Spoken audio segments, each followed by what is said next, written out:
Hey everybody, welcome back to another episode of the Chasing Edges podcast. I'm your host, Brian Peters. Got a true legend on today, Chad Greenway, 11-year vet with the Minnesota Vikings, Pro Bowler, captain, NFLPA rep, an ex-teammate of mine, but we have a very fun conversation. We start with the art of keeping the chip on your shoulder, how he did it, his mental framework, his approach to it, some of the adversity he faced in his career, and that evolves into the lifestyle that he leads now. Coaching his kids, being a great parent, running a farm, all these things. But we dive deep into his past, his upbringing in South Dakota on a farm, and how that translated to success in his career, the confidence and the mental structure he took into both football and into life and parenting. So it gets deep into that side of life. And then we slowly grind into the conversation of mental toughness and self-awareness. And then sprinkled through the whole conversation is a lot of wisdom on leadership, both in the locker room and in life, and parenting and in coaching, and really just the art of living. And he's one of my favorite humans to talk to. You'll hear that on the podcast, but we have an outstanding conversation. I hope you get a lot out of it. Boom. Chad, thanks for joining. Yeah, absolutely. We've already been ripping for an hour, just ranting about the world. But dude, I'm pumped to talk to you in general. I kind of already said it, but whether you knew it or not, like my first year with the Vikings, you're obviously on your 10th or 11th year at that time. Yeah, what year was that? I never remember years. 2015? Yeah, so it would have been my 10th. 10th year, yeah. 10th, yeah. Yeah, and you're like, it was just a cool time because I came in as a rookie with Eric Kendricks, who's also been on the podcast, and then you were older than our position coach at the time, and all these things where it was just a cool environment to be in. And then I was transitioning from safety to linebacker, and then like you were the vet in the room and ended up being a mentor whether you knew it or not. So I'm excited to talk to you just because. Thank you. Yeah, I mean, just watching your habits, and then eventually you helped me grow as a linebacker and learn the position, but also the NFLPA side of things where I saw you helping guys in the locker room, and then you eventually helped me with the hamstring injury where it's like, okay, like this person like is important to the locker room. Right. And I get down to Houston and love Kush, but he did not care about the NFLPA. So like I took over that role really quick and was able to help guys. So it was just cool. Through osmosis, I picked up some things from you. So yeah, I appreciate that. It was a fun group, and obviously being older, it's you want to find motivation to come to work, and at that point, it hadn't lost its excitement. The challenges were still there. Physically and you're aging and all the things that come with that, and losing some role, and so you kind of your morale as a person starts to change and your motivation changes. But it always made it easier to come to work when you had young, excited, fun guys to come in, and we always had fun. It was always interesting, and I think that was the biggest thing as I moved towards the end of my career, was just kind of moving into that role. Always still being an asshole, but just trying to be nicer to people and especially guys that I liked. So the asshole evolved. Like, so it used to be different. I think it just there was a point in my career, I think it was probably year 6 or 7, when I realized that when I signed my second deal, you kind of lose your give a damn a little bit, and I always really cared. I always cared about coming into work, working my ass off, like doing the right things. That just was who I was, and that was never going to change. But then I started getting like a little mouthier and having a little more fun, and it was always good, especially like year 9, 10, 11 is like I was untouchable at that point. Like they weren't going to cut me. Like I could kind of have the career go the way I wanted to on the way out in the end, which was awesome.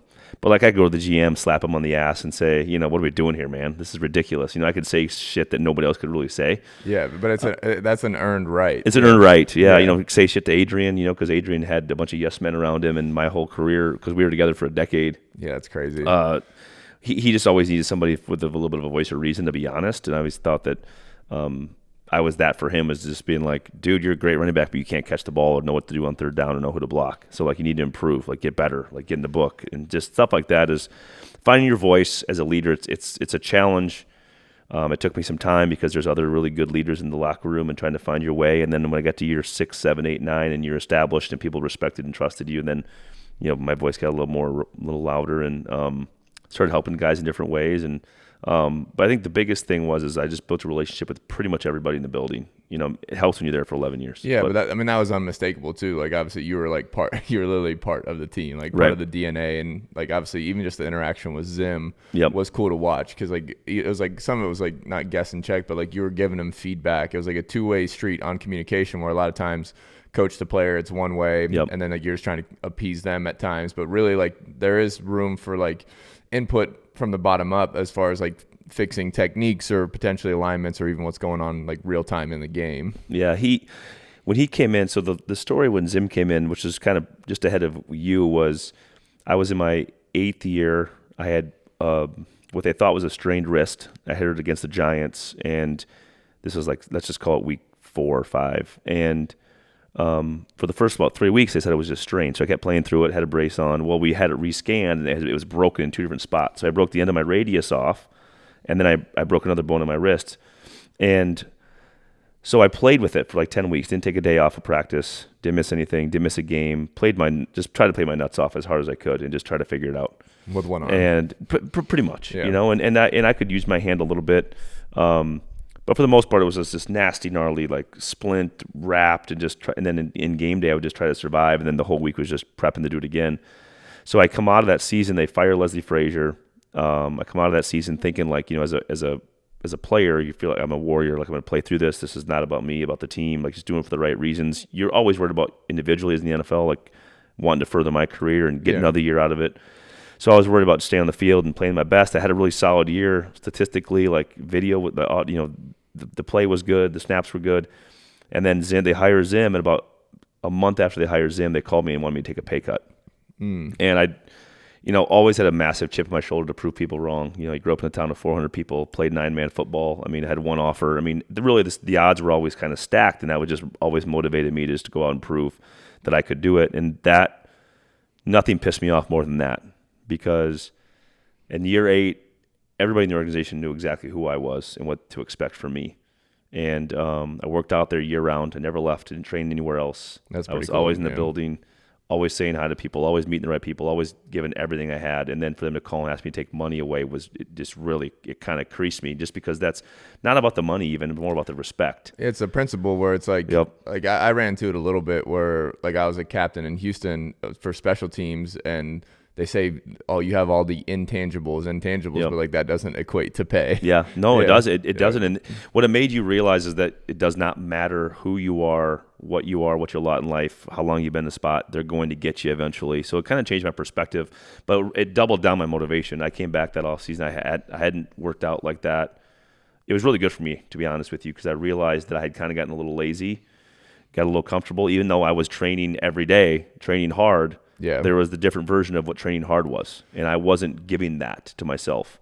Yeah, I've talked about it on here a little bit with a UFC fighter, and then I talk about it all the time because like one of the biggest things I battled was like after going through AFL, UFL, CFL, and getting to the NFL was like complacency. Yep. And like obviously in that realm, there's a difference between being hungry and starving. Yep. And so like, what is this next gear? And like you can always.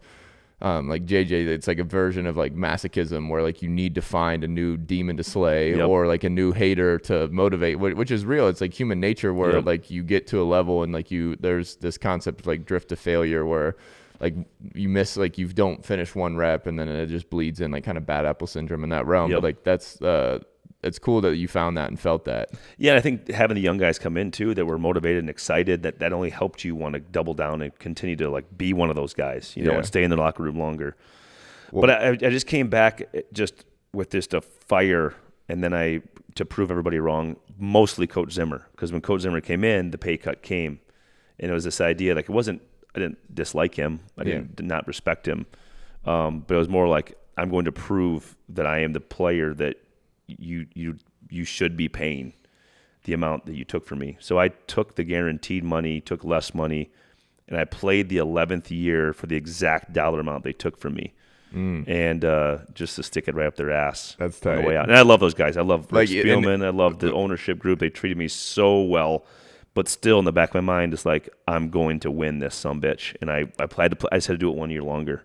But you did it for like did you negotiate for that exact amount?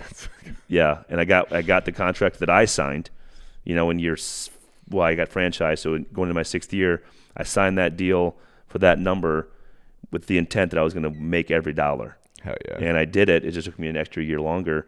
But at the end of the day, like I retired and like a lot of tackles, a lot of games, all that stuff's awesome. But like the way you leave the NFL matters a lot. Mm-hmm. And like for me, like to know that I hung my jersey up and said, I'm going to do it my way the whole time. I'm not going to change for anybody. I'm going to scoop every dollar they offered me. I'm going to do everything I can to live out this contract the best of my ability, hold up my end. And then I just had to force them to hold up their end by signing me one more deal. But it got done, and here we are. So, dude, that's freaking awesome. Just I like the mental structure behind it, where it's just, again, like you move through, like regardless, it didn't go as you wanted it to, but you moved through it and got every dollar. But then like as far as like closing out the NFL, it's always a weird conversation because like I'd say 95% of the league doesn't get to end on their terms in essence, and like because I think closure is a really big problem with guys where like they'll like I myself went through it just because like I thought I still had more in the tank and I left on an injury, X, Y, and Z, whatever narrative I was telling myself. Mm-hmm. But the fact that I didn't, it just I didn't get to choose it. Like I it was chosen for you. They weren't letting me on the bus. Yep, it's different. It's different when you. My agent told me a long time ago. This is like year 2 or 3, and he's like, if you never want to get cut in the NFL, you have to do it the year before they want you to leave. Yeah. So the idea was in my head from the very young age was just like, I don't need to overstay my welcome. And I think that's what happens is guys, there's guys, the best quarterback to ever play the game, the best player ever to play, Tom Brady, is just he can't stop. Yeah. And for right or wrong, and he may go on to win the Super Bowl this year, who knows? But the point is like, I just knew there was a point it was going to stop. And at some point, my career and me had to be put in the back burner. And that's why, I had a young family. Madden, our oldest now, she was 9 at the time when I retired. So, I mean, she was starting to get her own stuff going on, and I'm missing things. I'm going for training camp for 3 weeks. And even if you're present, like in the NFL, we don't travel a lot, right? You're only traveling 8-10 times a year with preseason. Your mind is elsewhere. You're handling the stress of your job and the game plan and media and naysayers and all that stuff. So your mind, even if you're home, you're not present. In that season, in that moment, and then the off season is all about yourself. And I just thought that it was a really good time for us to say, this is 11 years was just incredible. I got to do it my way, and not to overstay my welcome and just get out. My body was changing, my mentality more so was changing. I wasn't as hungry to go just have to stay on top anymore. And for right or wrong, I still live my life kind of the same way, so I'm just doing it differently now. It's just not in the NFL.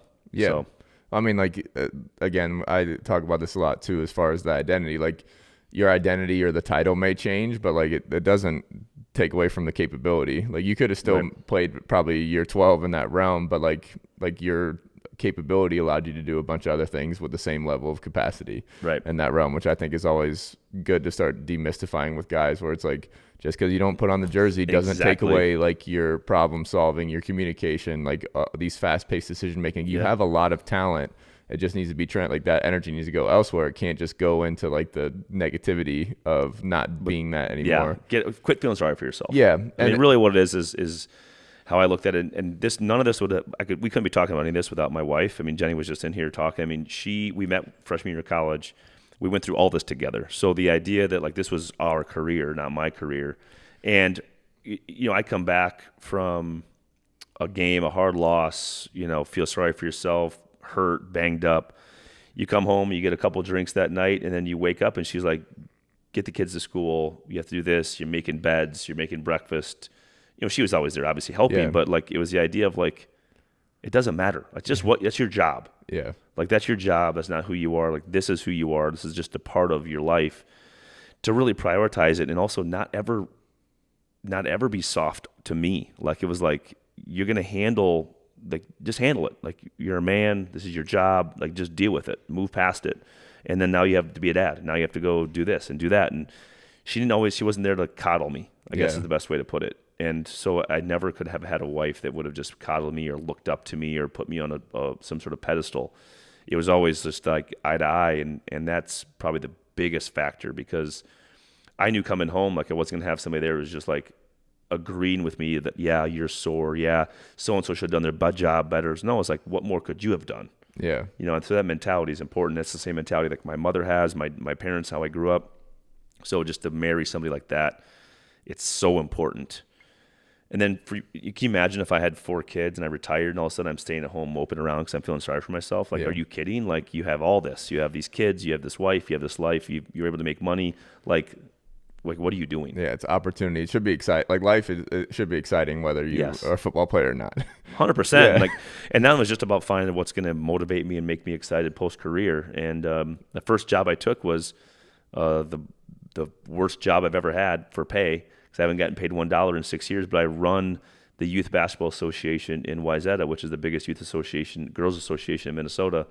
And I've been doing that for 6 years, and I'm the president of the association. It's organization, it's communication, it's talking to parents, it's having hard conversations with coaches and parents and dealing with referees and all sorts of other issues that I'm so prepared for because of football. And people think it's a simple thing, but it's impossible to run a 500-girl association and have everybody happy. So you just got to deal with issues and have tough conversations and be honest with people. And that's one thing amongst like 7 jobs I have now. But that was my first thing I did.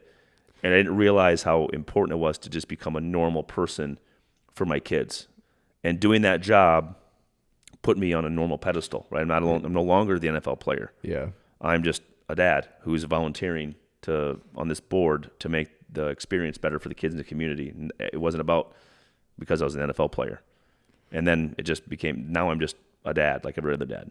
Yeah, that's a cool way to transition though. Yeah, last time I was here, you were on the computer like scheduling a tournament or something crazy. Yeah, I still do the same thing. Yeah, it's constant. Yeah, it's just I'm more efficient now. I've been doing it for so long. Yeah, which again, you got same as like year 6 as a football player. You, like that was the second contract. Like you found your own masochistic tendencies to stay sharp or stay hungry. Yep. Same thing translates. Just to kind of regret. Usually, I open up the podcast with like, where in your life right now are you chasing edges? Like, so the podcast is called Chasing Edges, but where are you learning? Where are you growing? Right now in any capacity? I think a couple things. So you saw, I've been coaching now youth basketball for 6 years, and I think I think a good coach is somebody who's always learning and growing. And I coach 7th grade girls basketball. I mean, so it's not like I'm coaching the NBA, but it's challenging and different in a lot of ways. And I find it a good challenge to be able to take my career that I've had and scale it back and like now look at it from all the things I've learned and say, now how can I help these girls prepare for life, prepare for sports, get themselves better, hold themselves accountable, all those things. So trying to take that and curate and package it to that is challenging. So that's always an edge to push because it's as a coach I need to grow, as a leader I need to grow, as a communicator I have to grow. But you have to like look and be like, I'm not good at that. And look in the mirror and say that to yourself and say, now I need to go improve, educate myself, learn from people, tell people I don't know the answers. Can you help me find them? It was something I was good at in my career, and it's something I'm good at now. I think that's kind of a trap of leadership where like you think you're supposed to have all the answers, and like it's the opposite. Yeah, like a great like, and I use it as like a kind of like a metric for being like the leaders or people I learn from, like doctors that like say, oh, I that's not fully proven. That's not right. Like that's a form of leadership, not like, again, because like it's like almost ego and hubris that gets in the way of like nobody knows everything. Absolutely. In that realm. I think as soon as you start to think that way, you just stop growing. For me, I literally would be the first one to say, I have no idea. I'm going to find out. Yeah. And then when I find out, I'm going to get the right person in my world to help me find out. And then we're going to build that together. And then I'll grow.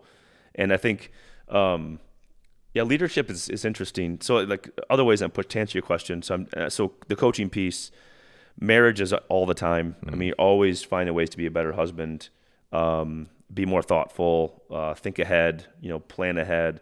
As a dad, it's constant. I mean, this is battle now with having a 15-year-old down to a 5-year-old. I mean, the challenges are different and widespread. You're dealing with, in 15-year-old, you're dealing with social media and the world pressure and her own stresses and pressures, trying to help her through that, through my experiences, and always imperfectly. I mean, always something's wrong or being communicated poorly, but you're doing your best. Like that's doing your best. Everybody's winging it, but everybody's for the most part doing their best. Hopefully. And be willing to tell your kids that, oh, I screwed that up, my bad. Let's do something different. I think for them to see you do that and hear that is important. Also, but to be a husband and watch. I have 4 girls, so like they need to understand like what a man should treat them like, which is what their dad treats their wife. And like we argue. We've been together for 20 plus years, so like there's a whole backstory, but that's relationship in life. Yeah, it's conflict, and then it's resolution, and it's finding a path forward from there. So I think showing our girls that is important. We're always working at that. And then the last year, I bought this farm we were talking about earlier. So I grew up on a farm. We raised a couple thousand, 6,000-7,000 pigs a year. We had a couple hundred head of cows, raised corn and soybeans. So I'm away from that world now. I've been since, I left at 18, went to college and got drafted, and I've been doing this now, this world. So it's like I wanted to give my kids more of the childhood I had. We'd raise 500 chickens. We'd slaughter them all at the farm.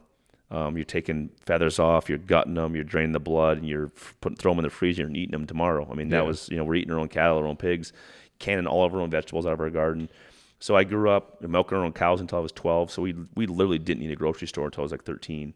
We still got, cereal and stuff like normal. We weren't crazy, but I just think that's really cool. Like I helped my doctor on his farm a little bit doing some of the stuff you're talking about, but in that realm, like it breeds so much capability. Like obviously worst case scenario, like, and hopefully no time in your kid's life are they gonna have to like rely completely on themselves for meat, vegetables. But you're like 3 days away from needing that. Yeah. That's crazy. If the food supply, like I learned that this last year, and with COVID, we all learned a little bit. Like, if this food supply or this supply chain is gone, like what are you gonna do? Yeah. Like where are you gonna get your food? How are you gonna survive? It's gonna be the wild, wild west real quick. Yeah. And so a little bit of, not really, that wasn't the decision we did this for, but it does lend yourself to start thinking that way of what are you capable of? How can you help yourself if somebody can't help you? And I think it just we become so soft and become so like lazy with the idea of like I can just go to the grocery store and get that. That's easy. So we had when I was playing and we were making money, we bought a bunch of farms in South Dakota where I grew up and other places, and I basically put two of those together, bought a farm close, so I can give my kids some of that. So now the idea is to put this garden together, teach them how to can vegetables, start producing our own inputs. Yeah, hell yeah. And then we can start, eating the things we want to eat, controlling some of that food supply. And if shit hits the fan, we have a little bit of, a place to go. So yeah, that's awesome. As far we won't stay too much on the parenting side of it, but like as far as like you growing up on a farm, what skill sets do you think that taught you as far as it translated? I mean, it's really endless. I mean, it really created who I am as a person. And I think I have great parents. First of all, they were high school sweethearts. They got married. Got pregnant with my sister in high school, shotgun wedding. They had nothing, $0. They started farming with my grandfather. That lasted a little while, but they're both like wild animals. I mean, they had to go off on their own, and they're both the oldest, and they got married, lived in the same town, 2 miles away from where they grew up, basically, but they're off on their own, farming. They had their own business, they did their own thing, and they grew it till my dad passed in 2014, and then my mom still farms on her own now. Hell yeah. And I always say it's because she's unhireable. You can't put her in like a public setting. She's like a wild coyote, in the zoo. I mean, it's just like you can't contain her. So I grew up in that world, and so it was the idea that I think my whole mantra is like, from anywhere you can become anything. And in football world, football players live and grow and breathe everywhere, and I just got the right person to come find me, and then went to the right program at the right time. So just growing up on the farm, the biggest thing I can take from the farm was I had responsibilities and chores that mattered to our business. So it wasn't take out the garbage, mow the lawn. It was go fix that mile stretch of fence so we can move the cows, so we can take the calves off them, so we can sell them and we can make money to live. Yeah. So everything I had to do had to be done correctly, had to be done like in a business sense, but also in a being responsible. And my dad would say, literally would take you to the field, drop you off, and say, get this done. It needs to be done this way. He'd come back, he's going to check it, make sure it's right, and then then you move on into the next thing, next project. Driving when you're 7, 8 years old, following your dad behind the combine from field to field. Just things like that you can't teach in town. It's hard. I've learned this now because I have kids in town, and I want to give them this farm to give them just a small sense of what I had. Loading pigs at 6 a.m., doing chores, basically getting home from football, basketball practice at 6 o'clock, and then chores start. You don't come in until 9:30, suppers at 10. I mean, that was just life. Yeah. That was winter, that was summer. Hated summers because you couldn't hide from your parents. I mean, they had you all day.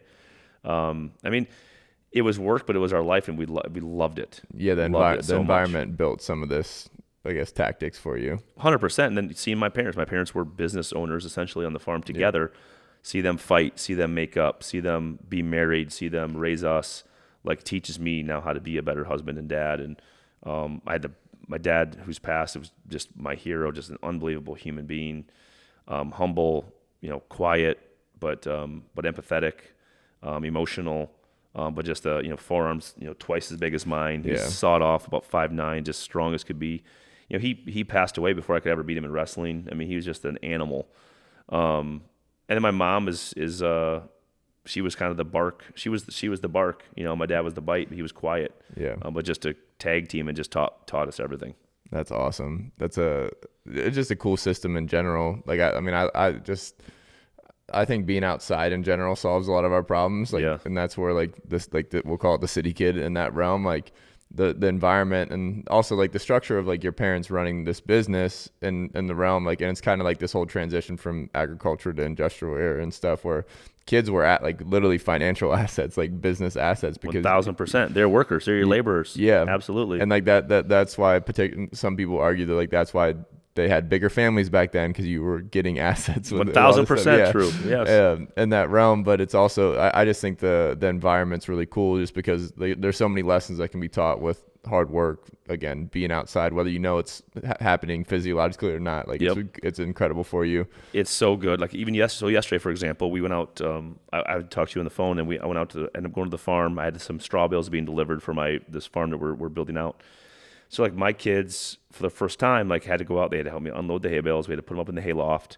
But at the same time, we took all of our pumpkins that were here at the house, took them to the farm. They're a little bit frozen, so we chopped them up with an axe because I want the seeds to naturally get into the ground. Oh hell yeah! Which eventually, next spring we'll have pumpkins, and then I'm gonna do a full run of pumpkins and watermelon as well. But that'll at least kind of get us our start. So I'm taking an axe, we're chopping up the pumpkins, we're spreading the seeds, and then I go grab the 22 gun. They're ripping through these pumpkins with the 22. And like these are three, one of my daughters had a friend, so a 13-year-old, 12-year-old, and an 8-year-old girl out there just ripping around, out there feeding the donkeys by hand, and then spreading the straw around the barn, and just understanding what we're trying, just something different, being outside, not even thinking about being on their phone, the social pressures they're dealing with. Like they all play sports, like they're not thinking sports. It was just like they're out there in their own world having fun. Yeah, and, it forces presence. Yeah, it does. It forces you to be where you're at, right? Yeah. And I think if mentally you can just be where you are, and we all fall into this. I mean, I'm on my phone way too often, and I think when you're so much better when you just be where you are, just be present where you are, and just be locked in. And I struggle with that sometimes, and it makes you realize that. Can you imagine being 15, 16, 17? Yeah, just the amount of distraction that there's. Like I always I try and make people think about their entire day. Like what part of your life are you training attention? What part are you training distraction? And attention's like presence in that realm where like can you focus on the task? And there's stats behind it where if like your phone's even in the room face down, like production goes down 20%, things like that, where you just give people more logic to like push them back into this presence. Well, just now something, I got a notification, right? It pops up, the screen flashes, so I look at it. I don't need to look at it. I have nothing going on. It's just like your mind. It's a casino phone, dude. Like they're built around like flashing alerts. Ding, ding, ding, ding, ding, ding, ding, ding. Well, like even like the wait delay before your alerts on Instagram come up, like that's tactical. That's algorithmic. Isn't that crazy? Keep you hooked. And like for me, like I'm smarter. There's like 2 notifications that I need to get because I want to see I want to get camera access to my farm to make sure everything's okay. Yeah. But then every time I look at it, everything's fine. Nothing's going on. So you can't be tied to this thing, and it's a constant battle. And I think that's something that, one thing for me personally, when I put this farm together, it's about 20 minutes from my home. It allows me that freedom. Like I build my weeks now.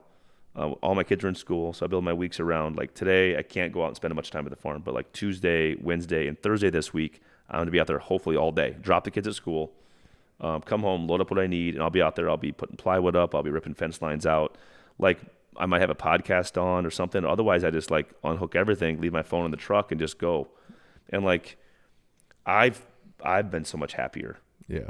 And what is it's just I enjoy it. I look forward to it. It's fun. it takes me back to my childhood. Like all those things kind of come together. It's physical. It's physical. It's movement. I'm cutting trees down. I'm moving logs. It's enjoyable. Yeah. And I might not get anything done out there that matters to anybody, but to me. Yeah. And I think that says something too. It's like I'm not doing this for anybody but myself at this point. Maybe my family, but yeah. But even with your girls, like the capability to again feed the animals, like even the comfort with shooting a gun. Yep. Like a lot of like girls, but like a lot of humans in particular, like guns scare them because they don't understand them. They never shot them, and they're not capable of shooting or like being that confident around. Like that's another skill. Like that's a whole nother like spectrum that you're breeding confidence in for the kids. And it's just like because you're going out there and having fun for a second or doing a little work now, and then eventually just kind of snowballs. And it does, yeah. And then they get a passion for it, and who knows where that takes them. So I've always felt like from parenting perspective, like we jump out, like we're so sport centric in our house. Yeah. We love sports. We love what sports can teach and bring, and that we love the failures, all those things. We love that they need to be disciplined, and if they want to be good and have high standards, like they have to hold themselves to that standard. And our oldest is now accomplishing some of the goals that she has, at least at this point. So it's like you see that now it's the culture of the family now. So now the next kids want to do that, and the kid below that wants to do that, and they see what it takes, the commitment level. But it becomes like it can't be our whole life. Yeah. And you have to be bigger than that. Obviously it's academics, it's family, it's sports, but then it's like, what else are you? Is that it? Yeah. So like that, I kind of looked at myself and be like, as a dad, like they need to learn how to hunt. They need to learn how to shoot guns and shoot bows and be outdoors and feed animals and take care of something that's not not just themselves.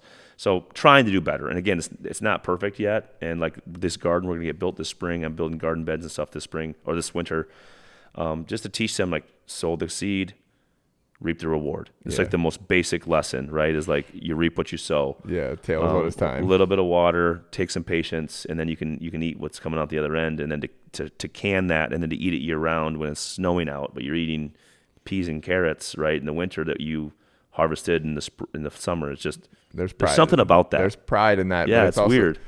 I just think like a self-sufficiency, like in the world of like self-preservation, which like whether we think it or not, like every, like you can break it down even to psychology where like every human's selfish because like from like a biological standpoint, survival standpoint. Yeah. Yep. And like granted, like survival is really easy right now. Food, water, and shelter isn't even like a second thought for most humans, particularly like obviously in like the modern world in that realm. So like, okay, like that's like start to break down the logic of what sufficiency is. And then now like just like, again, I keep bringing it back to the confidence that it yields, but like pride and confidence go in like particularly in high performance really, really strongly together because like I'm sure you played with a lot of pride in that world, and like how I define pride is like when you fall below your standards. Yep. But now if your standard is self-sufficiency, like food, like work, shelter, whatever it ends up being, like now like your whole life has a little bit more meaning to it. And I think like that's a cool system in general. Yeah, it's like you said earlier, it's like you got to,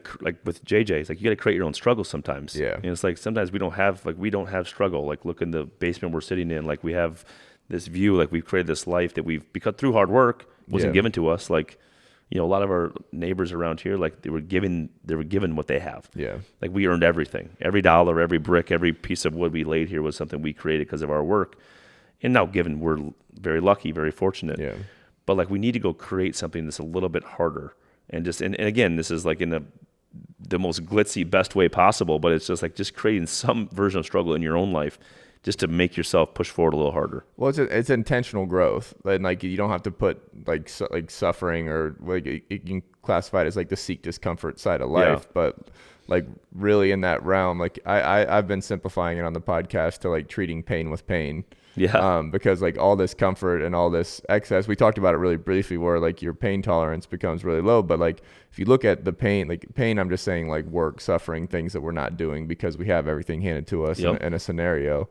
Like in that realm, like it makes the logical sense to like seek that out. But like, cause like life in general, like life is cause and effect. It's not like we can think karma and the world's out to get us, but really everything's cause and effect, choice of who we're around, like all these things. So in essence, like if you can choose to put yourself in scenarios and breed capability and be ready when the world hits or like when life happens, or like you can keep doing what you're doing, stay comfortable when the world hits and like you don't know how to react. You're or gonna like, need me. You're gonna need me. Like you're gonna need capability. Like and you're going to be scared. Yep. And do you want to be do you want adrenaline and like that feeds your capabilities, or do you want anxiety that like cripples you? Yep. And like it's a choice. Yeah, I heard a good quote this morning. Actually, it was from was it Dustin Poirier, the UFC fighter? Yeah, he just fought Michael Chandler.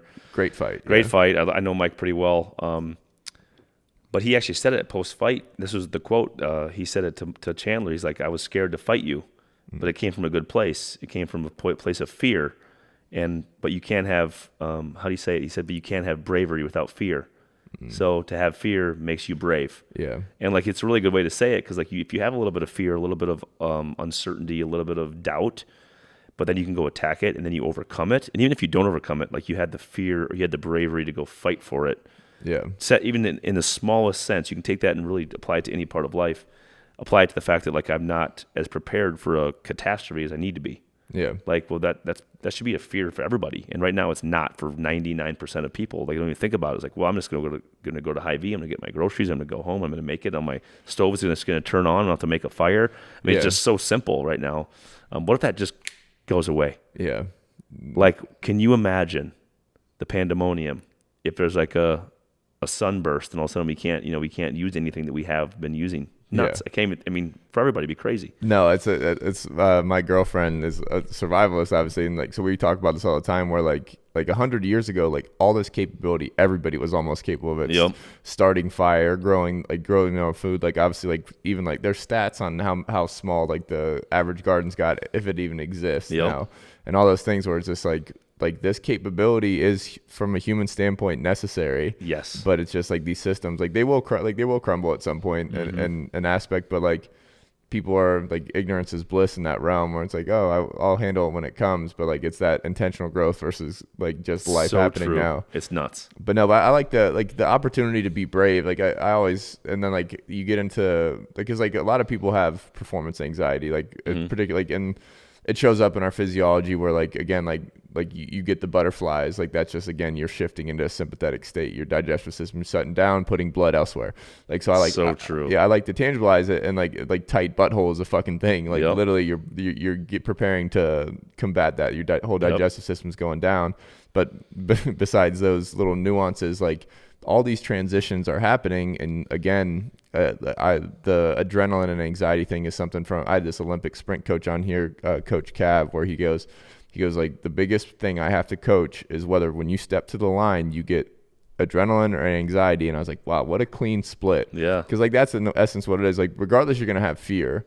And I've broken it down on here before, where competition is like vulnerability anyways. Like it takes a fucking dog to go out and say, I'm going to compete, and somebody's going to win and somebody's going to lose. Yep. And like that's tough for some people to handle. So some people never go under the lights. They never put their skill under the lights. They hide on the ladder and go one safe little rung at a time and put in their time, and they'll wait, and then they'll go another rung. But like that's a problem. Yep. And like that's not how you, again, attack life and the violent side of like the verbiage for it. But a good example of that is like one-on-ones like linebacker one-on-ones versus running backs. Right? Couldn't be a more anxiety-filled position of practice.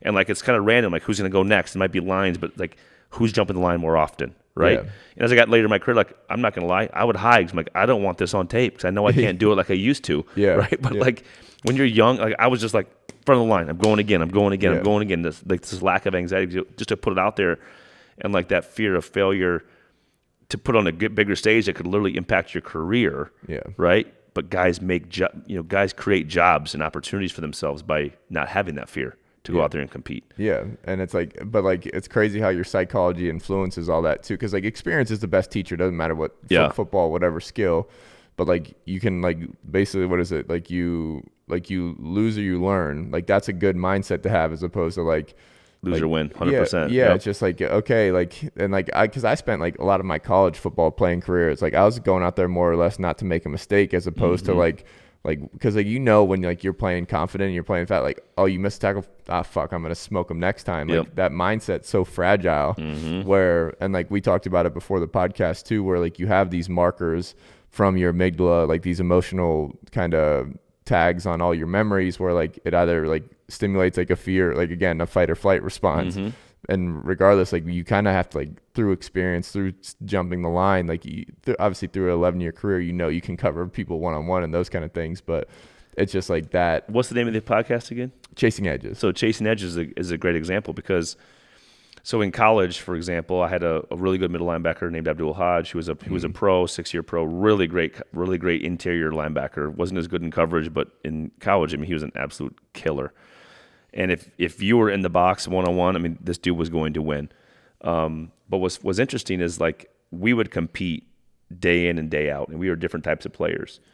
But to the coach, he was the Mike linebacker. He called the plays, and I was like, I'm a good old boy. Like, I'm gonna do the right things. I'm gonna make the right decisions. I'm gonna be a good dude. I'm not gonna break a lot of rules. I'm not gonna break laws. But then when I got on the football field, I was a little bit rogue. Like, I took chances. I took risks. So my coach he loved us both, but loved Abdul because Abdul, like, did what he was told at all times, would make his play, be in the right spot. And sometimes I would, like, fuck up, but I would always fuck up trying to make a play. Yeah. And the thing is I just made a hell of a lot more plays than I missed. And so I was always willing to take the risk. It was so funny because I took a lot more risk on the football field than I probably really did in life. Like, I crossed the line, my personality became somebody that maybe a little bit different than I was off the field. In the NFL, it kind of became the same way. It's like, you always have to do your job. But really, your ability to go make plays when, like, there's that one split-second decision, like, do I go under the block, over the block? Can I make the play or not? Can I get there? Can I tip the ball? I mean, all these things happen in such a lickety-split time. But, whatever made me in that moment made me more aggressive, made me take the path maybe of least resistance or more resistance to go make the play, the harder play. And I just made those a lot more than I missed them. And I can remember I played against Warwick Dunn when he was at Tampa early in my career. They had Derek Brooks. They had all these, like, guys who were kind of at the end of their career. And I can remember they were running this. We were in Tampa too, and I was on the backside of the power play. And if you can remember, if you're on the backside, weak side linebacker on the power, there was a backside A gap that you could run through because it was just a split second where the guard, if he didn't see you, could make it. And I made that play so many times in my career, but in that game, I made it like 5 times, like 5 TFLs, big plays, 4th down stops. And I can remember thinking, like, but then I walk off the field and I come home and I'm like, I'm a dad that kind of toes the line. I kind of do things the right way.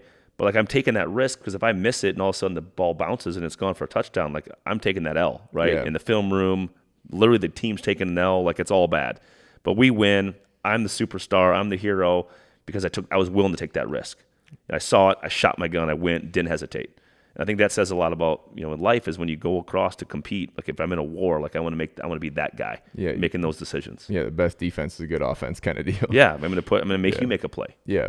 But, like, that's that's a metaphor for life as well, where, like, you're not gonna make plays like sitting on your ass. Right. You're not gonna make plays like never, like, shaking the tree a little bit. But also find the right time and place to do it. Yeah, guaranteed. Like, you can't, if you live that way all the time, if you're just always living fast and always kind of being crazy, and you end up doing things you're not proud of or doing things that aren't the right things. But also, like, looking at your life and being like, here's where I can push the edges. Yeah. And it's in general, just, like, from base knowledge, it's good to know what your limitations are. That's everything. Both on risk, like risk, love, like, whatever it ends up being. Like, you need to know what your potential is. Yep. Or, like, even same with, like, because I don't, like, obviously I don't have a wife or kids or anything like that, but like you only have so much energy to pour out. Like, obviously your capacity for love or, like, how you're loving is not going to change, but, like, you can always distribute your time. Yep. And we talked about it a little bit earlier where, like, you're taking it or losing it. Like, somebody's getting it, somebody's, like, not getting it in essence. Like, and I think that's a really cool way to tangibilize it because now you can, like, okay, like, I'm spending time here, maybe, like, okay, that's a lot of time, but, like, who else needs time? And, like, now you can manage your, again, energy.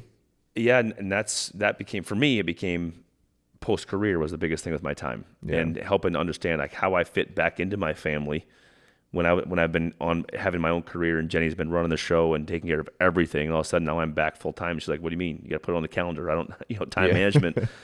And then it was like, I was doing a lot of like public and corporate speaking when I was done because it was good money. I'm traveling around, but she would always say, like, if you make the decision to go there, it means you're not going to be here. And, like, do we need that money? Do we need that check? Or are you doing it because you want to make sure you keep your name in the headlights? Yeah. And I think that's something to think about is, like, I don't need to be. Now, I've done it in different capacities. Now I have a seltzer and vodka business. Like, so I'm on TV as much. I'm doing commercials. So I'm still in that world. I'm still leveraging that brand that I have. But if I just said, hey, honey, I'm going to go sign with Fox. I'm going to call football games now, 16 games a year. I'm going to be gone every weekend, Friday through Sunday. I'm going to miss all of my kids' games, but we don't need the money, but I'm just going to do it. Well, who am I doing it for? Yeah. I could lie to myself and say I'm doing it for my kids and my wife to make money but I'm not. Yeah. I can find other ways to make, scratch off a little money but be home and be present. And I was awarded that because of football. Football gave me the one thing that very few people have, and that's he's given me time. Yeah. Football, because of the money I was able to make, gave me time. And don't miss the opportunity. And now that I'm raising my kids and in the thick of it, like I'm so happy that I've made those decisions and been in this position because now I get to see it all.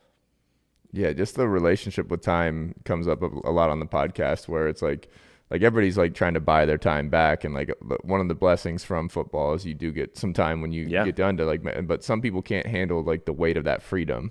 Where it's like, and then now, like, because you start wrestling with the ego, and so like, how do I get back in the spotlight? Do I go spend more time away from my family? Mm-hmm.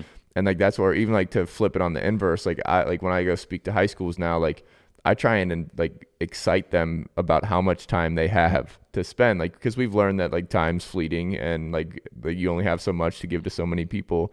But they don't know that yet. No. But nobody's not nobody, but I feel like kids aren't getting as excited about how many opportunities they have and how rich they are in time.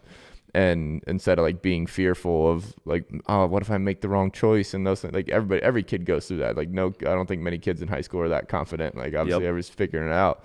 But if you excite them about, oh, I can spend my time here and let's see what happens. Like I spend more time studying, I get smarter. I spend more time lifting, I get stronger. I spend more time on football, I get better at football. Yep.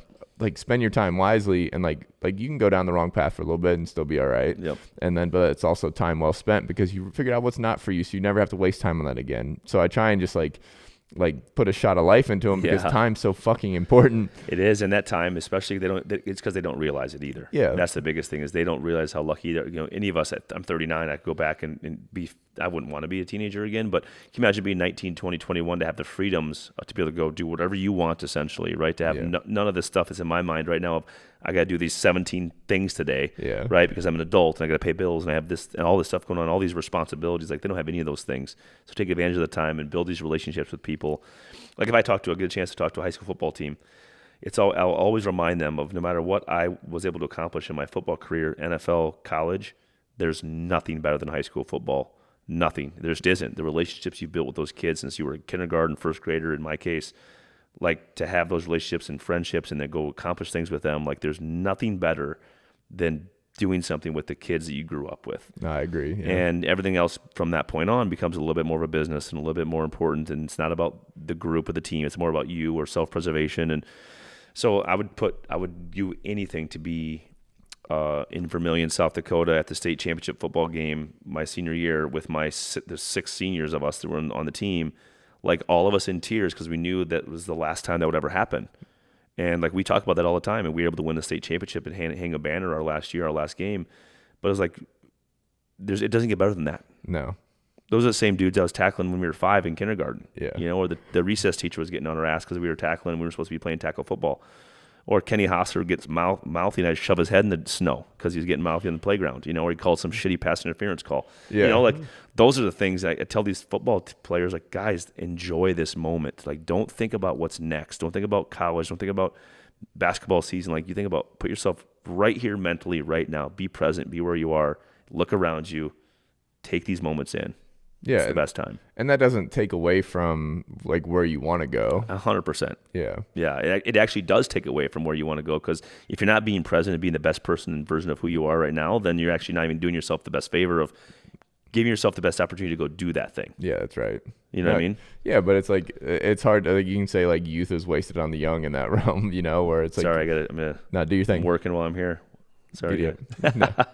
We'll edit it out. You gotta get running. No, I'm good. Wait, just a few more minutes. Yeah. Cool. Yeah. How long have we been on, anyways?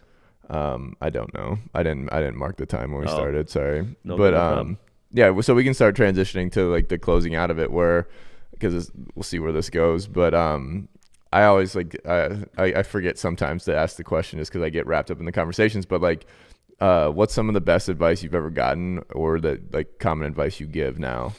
I always say this, the best advice I ever got was don't forget where you came from, which is so simple and so cliche, but that came from my dad when I left to go to college. And what it framed up and how I kind of manipulated and changed over the course of my career. But what it ended up being for me was I don't have to become somebody that I'm not to be successful or to be in the NFL. Like I don't have to be. I can be the small town kid. I can have the small town mentality. I can have the farm kid work ethic and mentality. I can do all those things and still be successful. Still be a really good pro. Still be a really good dad and everything else. And have an 11-year career and be all pro and Pro Bowl, but have the small town mentality. And quite honestly, what it's done is that. Don't forget where you came from has really gave me the biggest advantage I've ever had was just to think small, keep it simple, and just go hard. And that's really, thankfully I had the talent to withstand that.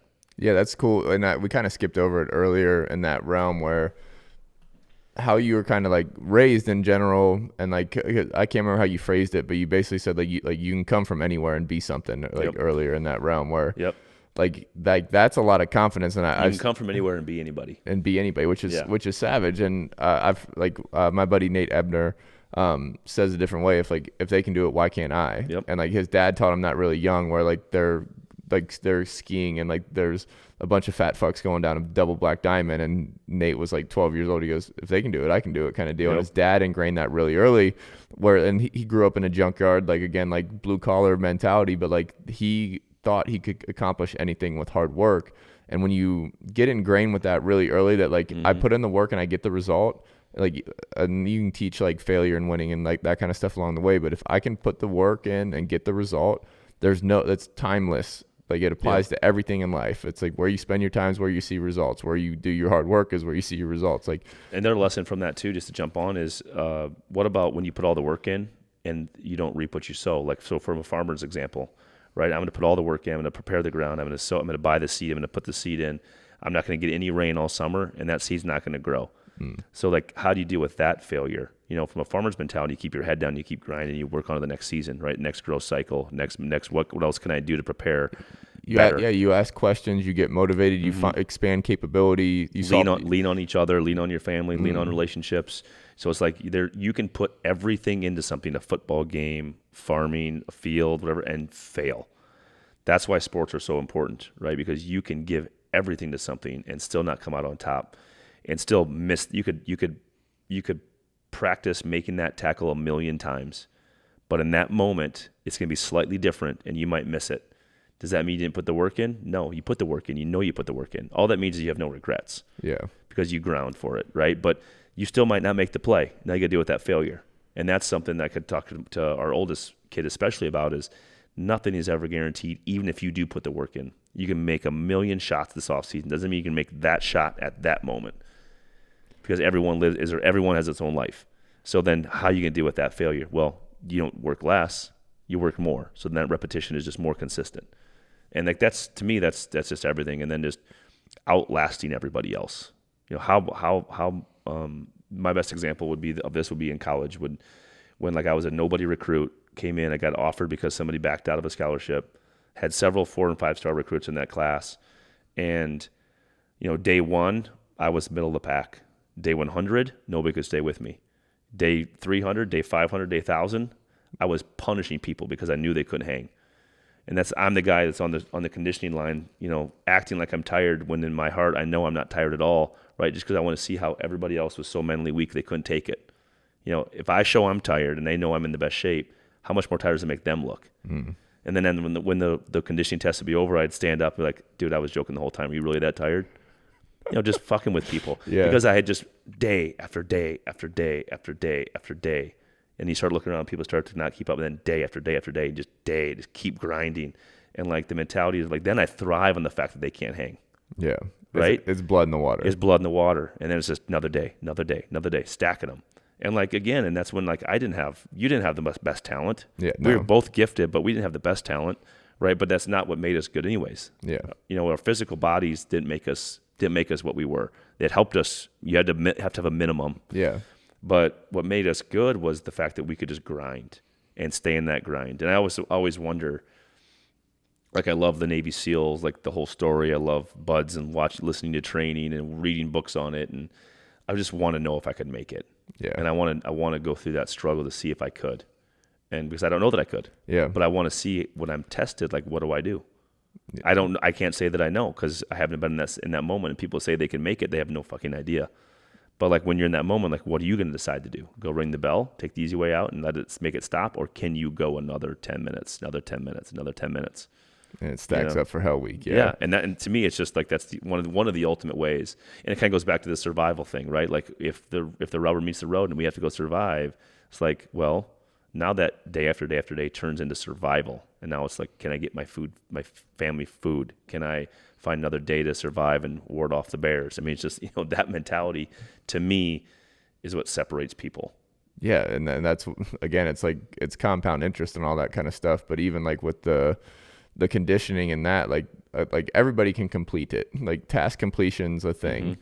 And like a lot of people just try and get through it, and it's like a survive, not thrive. But like that's the separator, is like it's not like there's a minimum dose, and then now there's these chasing edges concept where it's like, what is the real separator? Because like even you look at our room in Minnesota, like there's not a drastic difference like physically across the board. No, it's literally like 90% of the separation is between the ears, whether that's like execution, mental toughness, like again, that consistency to stack thousands of days together to have this 10-year veteran in there, like making decisions and calls and stuff like that. Those are the separators. It's between the ears. And like, I like how you tangibilize like even like playing the games, like you're like, it becomes play, but it's also like you're playing with like an elite habit of, again, like keeping the foot on the gas pedal, which again, a lot of people start to let up, or like they never even have the ability to press the gas pedal because they never conditioned that level of functioning into their system.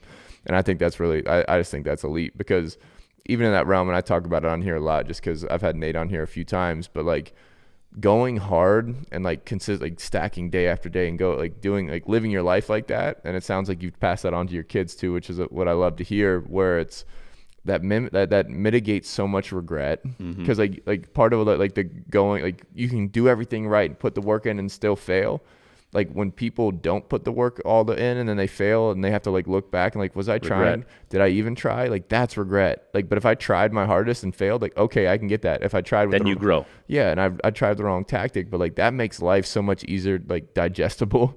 Than like, cause I think like part of the problem with like presence is like we're either living in the past or the future. And like people have a lot of regrets because like people aren't finding their limits right now. People aren't competing at the line or like stacking like great hard work days together to have this confidence. So I think that like it's cool to see, just like obviously playing with you, then like now you can see it as a parent translate too. I think, and even in the world of like the highest level of sport in the NFL, like I realized in that year 9, I said earlier when Zimmer came in, it was like there was a level I wasn't reaching, and I was still getting by.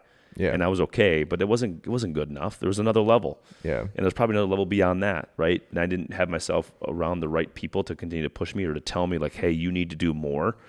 Like quit feeling sorry for yourself because they took money from you. Like figure it out. Like it's on you, because if you don't give them a reason to, then they can't do it.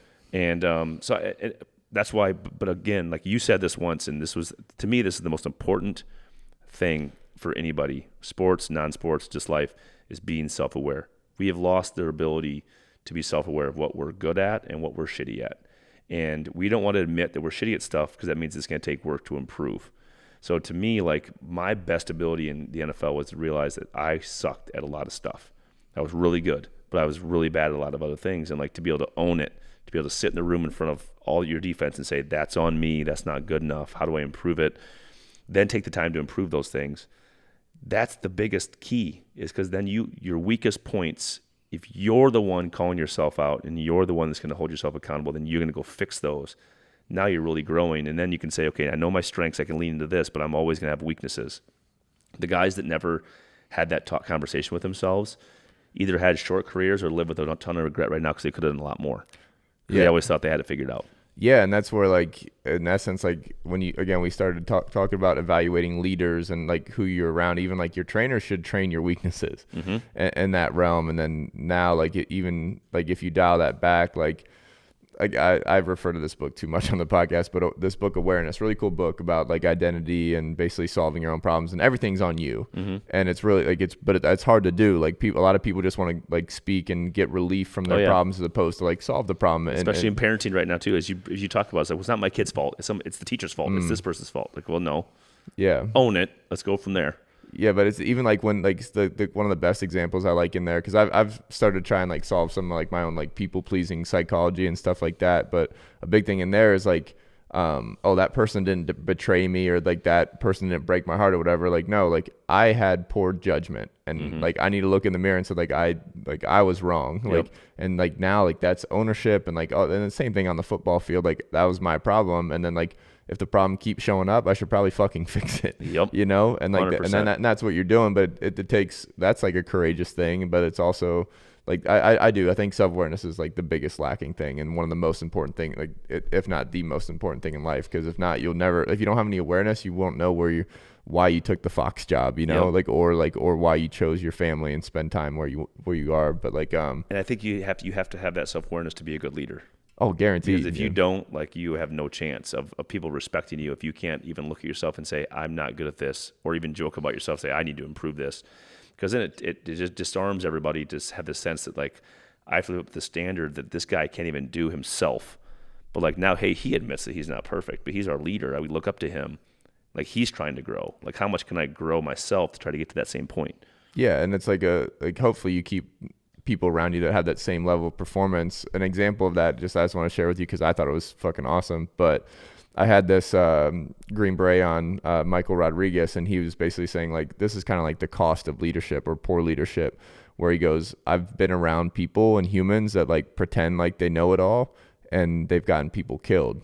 And so like there's no room for not asking for help, not identifying weakness. Like that's obviously an extreme example. But like, I mean, football, sports, humans love to pull from the SEALs and pull from military. Like I think that's one of the first ones like that needs to be on the docket. Like stop pretending like you know everything. It's like, it's okay to not know everything. You have weaknesses. Everybody's flawed. Everybody's winging it. Like we need to solve these problems to protect our downside. And like the downside sometimes is life and death, but also the downside is the betterment of the team. But also at times it's like the direction of my family and my 1,000%. kids. Yeah. The best book example I have is Team of Rivals, which is about Abraham Lincoln and his ability to put the people that thought and disagreed with him, thought differently and disagreed with him, he put them closest to him. Ooh, I'm going to read because that. What it did is it allowed him, it kind of takes through the story of him coming to becoming president, and then him aligning himself with everybody who thought differently.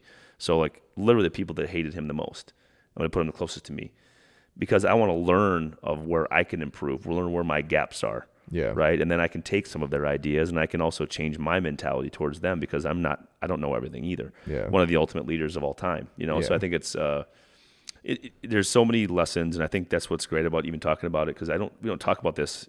I don't talk about this daily. You might do it more than I do, cause you're on this podcast and other stuff, but I don't open this can of worms in conversation very often. So it's fun to kind of rehash and open up and kind of get into my thought process. Cause, the one thing I don't want to do is claim it as my own, because I was born with a lot of it. And I think just that ability to say that I was born genetically with this thought process because of my parents and who they were, and their grandparents and my grandparents who they were, they made me who I was, and my background crafted who I was. So I can't claim this is like some, some sort of a personal knowledge that's like unique, right? It's just sort of ingrained. No, you're just telling your experience, and like we're all products of our environment, and like even like in the realm of entrepreneurship or anything in life, I talk about it in the podcast again a lot.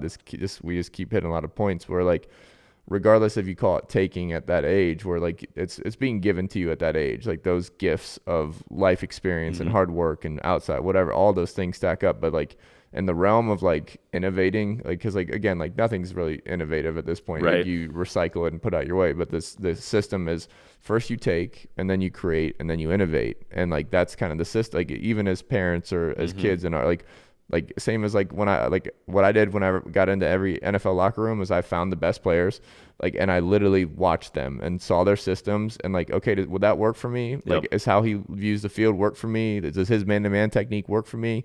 Okay, if not, no, I'll take it. Or like supplements from like Sendejo or like whoever I was learning from at the time, or watching this Adrian dog out and work. I ended up training with him in Houston where like, okay, his work capacity is stupid because his workouts are stupid. Like in that kind of realm, like seriously. Stupid good. And for context to the listeners. But like in that realm, like all that concept of, that's being thoughtful though, and I think thinking my own situation when I got drafted, I tore my knee up right away my rookie year. So my whole year was basically looking at how other people operated. Like Steve Hutchinson, I'm probably gonna watch that guy, right? One of the best guards in the country or in the league, now in the Hall of Fame. Like I watched how he watched film. I asked him a ton of questions. I was super annoying probably to him. Ben Lieber, another guy that I trusted and respected, who got more out of his ability, I think, than a lot of guys in the league. What were his secrets? What were his study habits? How do you prepare? What do you look at? Asking those questions. Again, it makes you a better player, makes you a better person, eventually makes you a better leader. And because you're asking those questions and doing the right things, or just observing, maybe you weren't even asking, just watching. Yeah, right? I did a lot of observing, but then you also like you got to be pretty authentic when you go to ask for like advice and wisdom and help, and like that's a variant of bravery too, where and sometimes you have to earn that. Like some guys won't help until you earn that. 1,000%. Like because we'll end it here, but like one of my buddies got drafted by the Patriots, and he was on he showed up and a lot of the receivers in the room wouldn't help him. And he like self-preservation mode. Self-preservation, and he had to earn it from one of the other receivers. Eventually earned it and then opened up those doors. But dude, that was awesome. That was fun. Yeah, glad we got to open up some of the can of worms. That was fun to talk about because that stuff doesn't come up in my day-to-day anymore. And then just talking through the career and what decisions you made and where'd that come from? What's the genesis of that? What's your thought process? So it was fun. Thanks, man. Yeah, you're the man. Yeah, appreciate it. Boom.